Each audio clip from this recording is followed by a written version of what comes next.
በማታው ክፍለ ጊዜ አንዲት እናት ባሏ ጋር በኃይለኛ ትጨቃጨቃለች፣ ትጣላለች። ጸባቸውን በጣም ከረረ። የተጣሉበት ምክንያት ደግሞ በፋይናንስና ዱንያዊ ጉዳይ ላይ ብቻ ነበር የተጣሉት። በዚህ ሰዓት ታዲያ የልጆች እናት ስለሆነች ሰብር ልታደርግ ግድ ሆነባት። ልጆቿን አብልታ አጥጥታ እስኪተኙ ድረስ ጠበቀችና ተኙላት። ሁሉም ጸጥ ባሉበት ሰዓት ላይ እሷም ወጣ አለች። ምክንያቱም ንዴቱ ኃይለኛ ሆኖባት ነበረ። ወጣ ዞር ዞር እያለች ነበረ። በዛ ሰዓት ታዲያ የጎረቤት ድምጽ ትሰማለች። የጎረቤትን ድምጽ ስትሰማ ምን ሆኖ ነው በማለት ጠጋ ብላ ታዳምጣለች። ነገር ግን ስታዳምጥ በጣም የሚገርም ነገር ነበር ያዳመጠችው። እሱም ምንድነው ልጆች አልነበሯቸውም። እነዛ ጎረቤቶቿ ዱዓ እያደረጉ ነበር፣ አላህን እየለመኑት ነበር የምታዳምጠው። በጣም ተደነቀች። ልጆች ባለመኖራቸው የተነሳ እንደዚህ በሌሊቱ ክፍለ ጊዜ ወደ አላህ እየጮሁ ነው በማለት ወደ ሌላ ቦታ ደግሞ እያቀናች ባለችበት ሰዓት ሌላም ድምጽ ትሰማለች። ያንን ድምጽም ተከትላ ስትሄድ ሌላ ጎረቤቶቿ እንደዚሁ ተመሳሳይ ነገር እያደረጉ ነበር። እነሱ ደግሞ የሚናገሩት ንግግር ልጃቸው በጸና ታሞ ልጆች ጋር ተቀላቅሎ መጫወት የማይችል ልጅ አላቸው። ያንን ልጃቸውን አላህ አፊያ እንዲያደርግላቸው ነበር አላህን እየተማጸኑ ያሉት ድምጻቸውን ከፍ አድርገው በደረቁ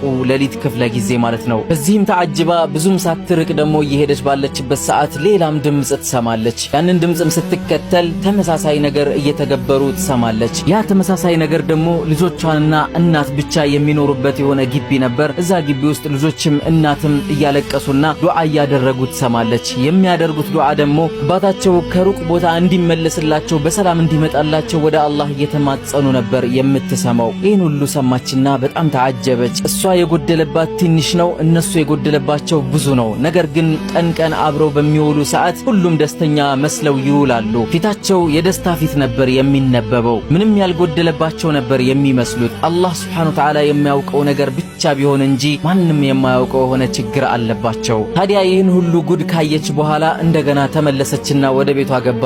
ልጆቿንም ተመለከተች፣ ባሏንም አየች፣ ያላትን ኒዕማ ሁሉ አየችና አላህን አመሰገነች በመጨረሻም። ምክንያቱም እሷ አታቸው የነበሩት ነገራቶች ትርፍ የሆኑ ነገራቶች ናቸው፣ ዱንያዊ የሆኑ ጥቅማ ጥቅሞች ናቸው። ትበላለች፣ ትጠጣለች፣ ማደሪያ አላት፣ ልጆች አሏት፣ ባል አላት። ይህ ሁሉ ኒዕማ ታዲያ አልታያትም ነበረ። በዛ በሌሊቱ ክፍለ ጊዜ ግን ስትወጣ እነዚህን ሁሉ ትምህርት እንድታገኝ አላህ አደረጋት።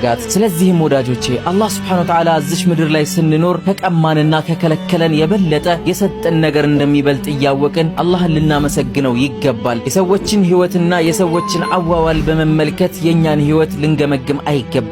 የኛ የሆነ ነገር የኛ ብቻ ነው፣ የነሱ ደግሞ የነሱ ነው። ስለዚህ በተሰጠን ነገር አመስግነን ባልተሰጠን ነገር ደግሞ አላህን እየተማጸነውና እየለመነው ነው መቀጠል የሚኖርብን። ህይወት ሁሌም ጎዶሎ ናት።